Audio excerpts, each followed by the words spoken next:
நண்பர்கள் அனைவருக்கும் வணக்கம். தென் தமிழகத்தின் மிக முக்கிய கோவில்களில் ஒன்றுதான் குலசேகரப்பட்டினம் முத்தாரம்மன் கோவில். அதே ஊரின் கடற்கரை ஓரத்தில் அமர்ந்துள்ள வீரகாளி அம்மனை பற்றி யாருக்கும் பெரிதாக தெரிந்திருக்க வாய்ப்பில்லை. தன் பிள்ளைகளுக்கு ஆபத்து என்றால் துடிக்கும் தாயுள்ளம் கொண்ட முத்தாரம்மனே நேரில் காட்சி கொடுத்து ஒரு பெண்மணிக்கு இழைக்கப்பட்ட அநீதிக்கு நியாயம் கிடைக்கிற வகையில் அருளாட்சி புரிஞ்சிருக்காங்க.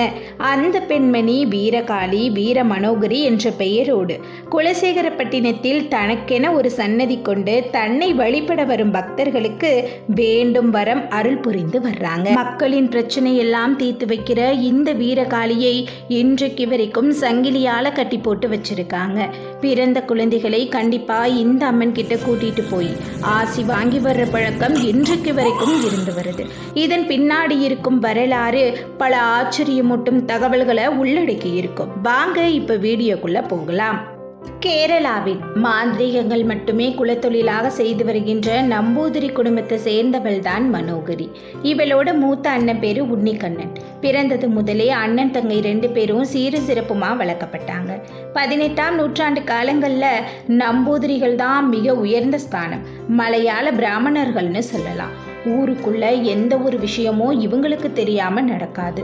மிக உயர்ந்த சமயத்தில் அவர்கள் இருந்தாலும் அவர்களின் குலத்தொழிலாக கருதப்படுகிற மாந்திரிக தொழிலை செய்யறதுக்கும் தலைமை வகிக்கிறதுக்கும் ஒருவர் மட்டுமே குடும்பத் தலைவனாக ஊர் தலைவனாக பொறுப்பேற்க முடியும்.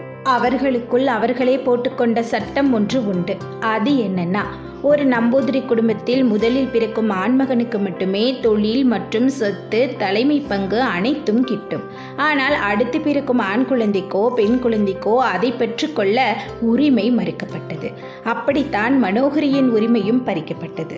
14 வயதில் பெரிய மனுஷியானதும் அவளுக்கு உடனடியா திருமண வயது வந்தது என கருதப்பட்ட காலம். மனோகரியை மணமுடிக்க வந்த மற்றொரு நம்பூதிரிகள் குடும்பத்திடம் திருமண பேச்சுவார்த்தை நடத்திய மனோகரியின் பெற்றோர்கள், எங்க பொண்ணு மனோகரியை உங்க வீட்டுக்கு மணமுடித்து தந்த பிறகு உங்களுக்கு பிறக்கிற வாரிசு எங்களுக்கு எந்த விதத்திலும் சொந்தமில்லை, எங்கள் சொத்தில் எந்த உரிமையும் வகிக்க கூடாது என்றதும் மனோகரியின் மனதில் தன்னை தனித்து விடப்பட்ட மன ஓட்டத்தில் இருந்தார்.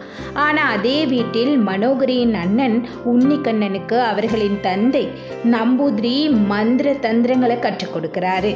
அவர் அதனை கற்றுக் கொடுப்பதை யாருக்கும் தெரியாமல் ஒளிந்து கொண்டும் காதில் கேட்டபடியும் வளர்ந்து வந்தாள் மனோகரி. 14 வயது அவளுக்கு முடிவதற்குள் ஏற்கனவே பேசி வைத்திருந்த சம்பந்தத்தை பேசி திருமணமும் நடக்குது. ஆனால் புகுந்த வீட்டில் அவளுக்கு இன்னும் ஒரு கொடுமை காத்திருந்துச்சு. திருமணமாகி கொஞ்ச நாளிலேயே திரவியம் தேடி அவளின் கணவன் தூரத்து பயணம் மேற்கொண்டவன் வெகு நாட்கள் ஆகியும் வீட்டுக்கு வரல. வீட்டில் இருந்த அரிசி பருப்பெல்லாம் தீர்ந்து போச்சு. சில நாட்கள் பசியும் பட்டினியுமா இருந்த மனோகரி அவளோட பிறந்த வீட்டை தேடி போறா. ஆனா அங்கேயோ அவளுக்கு எதிர்பார்த்த அரவணைப்பு இல்லை. உன்னை திருமணம் பண்ணி வைக்கும் போதே உனக்கு சேர வேண்டிய எல்லாம் கொடுத்தாச்சுன்னு சொல்லவும், ஒரு பெண்ணா பிறந்தது என் பாவமா, என் மனசரிய எந்த தவறும் பண்ணாத எனக்கு ஏன் இந்த நிலைமைன்னு தான் பெத்தவங்க வீட்டு வாசல்லையே தாங்க முடியாத இதய வலியுடன் அவ உயிரை விட்டுடுறா. இறந்து போன மனோகரி உடம்புக்கு சரியான சடங்கு முறைகள் கூட பண்ணாம அவ உடம்ப ஒரு மலையடி வாரத்தில் புதைக்கிறாங்க. இந்த விஷயம் தெரிஞ்ச அதே ஊரை சேர்ந்த வேறொரு மந்திரவாதி சண்டிகேயன் மனோகரி உடம்பை தோண்டி எடுத்து அந்த பூத உடலுக்கு கூடு விட்டு கூடு பாயும் முறையில் பல தீயபலி அமானுஷ்ய வேலைகளை செஞ்சு அவனோட மந்திர தொழிலுக்கு துஷ்பிரயோகம் பண்ணிடுறான். எந்த ஒரு ஆன்மாவும் தான் வீட்டில் உள்ளவங்களை கஷ்டப்படுத்தணும் கொல்லணும்லாம் நினைக்காது. ஆனால் அவங்களோட ஆன்மா சில கெட்டவங்க கையில் கிடைச்சதுன்னா சித்து வேலைகள் செய்யறதுக்கு தவறான தொழிலுக்கு பயன்படுத்திடுவாங்க.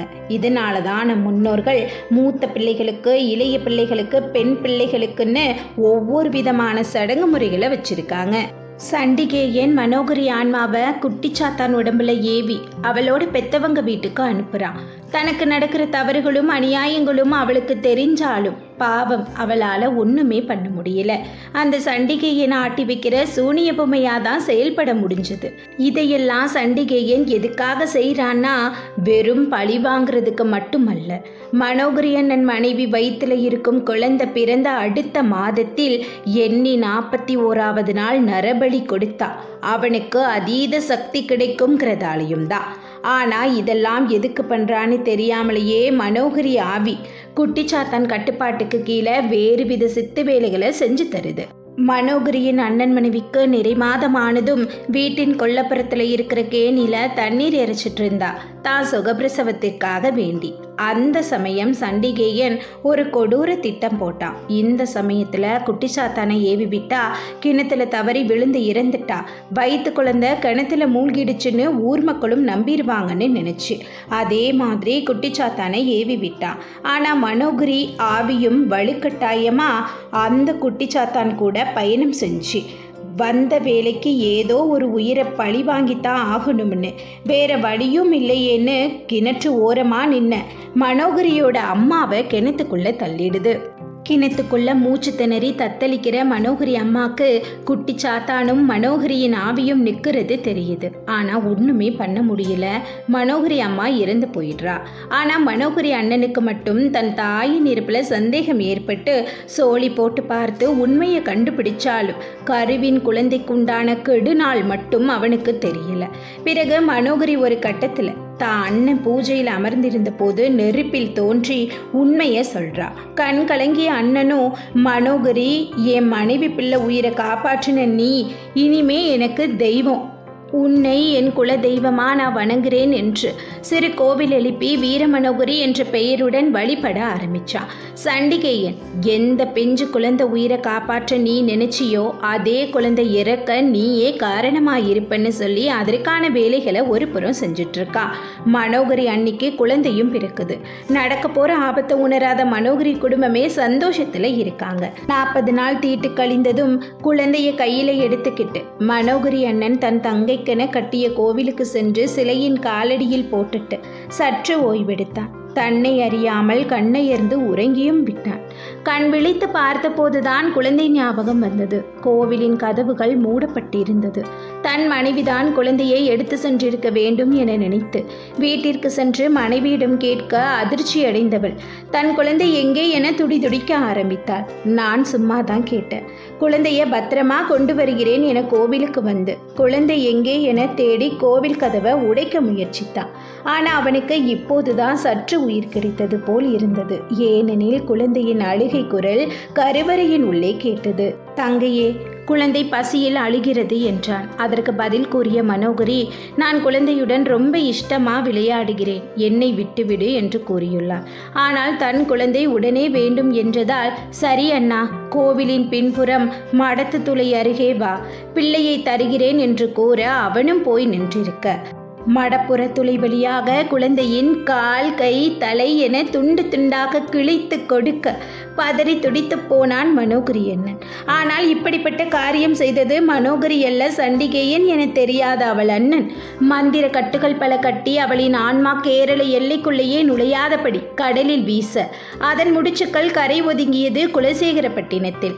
மந்திர முடிச்சில் இருந்து வெளியில் வந்த மனோகரி கடற்கரை ஓரம் ஓடி விளையாடும் குழந்தைகளிடம் தான் ஒரு ஆவி என்பதை மறந்து விளையாட ஆரம்பிக்கிறார். ஆனால் பிறந்த குழந்தைங்க கண்ணுக்கு நல்லது கெட்டது தெய்வம்லாம் தெரியும்னு சொல்லுவாங்க. அதுபோல பிறந்த குழந்தைங்க கண்ணுக்கு மனோகரி உருவம் தெரிஞ்சு அழ ஆரம்பிக்கவும் அந்த ஊரை ஆட்சி புரிகிற எங்க அம்மா முத்தாரம்மா கிட்ட ஊர் மக்கள் எல்லாம் போய் முறையிடவே அங்கு சாமியாடிய ஒருத்தர் வீரமனோகரி ஆவிய வரவழைச்சு, உனக்கு நடந்த அநியாயங்களை நானும் அறிவேன், எந்த குழந்தைகள் எல்லாம் உன்னை பார்த்து பயந்தாங்களோ அதே குழந்தைங்களுக்கு நீ பாதுகாப்பா கடற்கரை ஓரத்தில் இதே ஊருக்குள்ள நீ இருந்த அருள் புரின்னு சொல்லியிருக்காரு.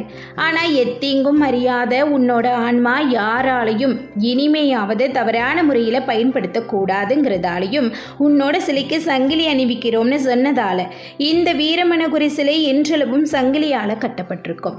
குலசை ஊரை சுற்றியுள்ள ஊர் மக்களும் அவங்கவங்க வீட்டில் பிறக்கிற குழந்தைகளை இந்த அம்மா காலடியில் போட்டு எடுத்துட்டு போற வழக்கமும் இருந்து வருது. நடுராத்திரியில குழந்தை அழுதா அடுத்த நாள் காலையில கோவிலுக்கு ஓடி வந்தா பிள்ளைக்கு நல்லாயிரும், காத்து கருப்பு அண்டாதுங்கிற நம்பிக்கையும் இருந்து வருது. ஒவ்வொரு வருட திருவிழாதோறும் சங்கிலி இந்த அம்மனுக்கு மாற்றப்படுமா?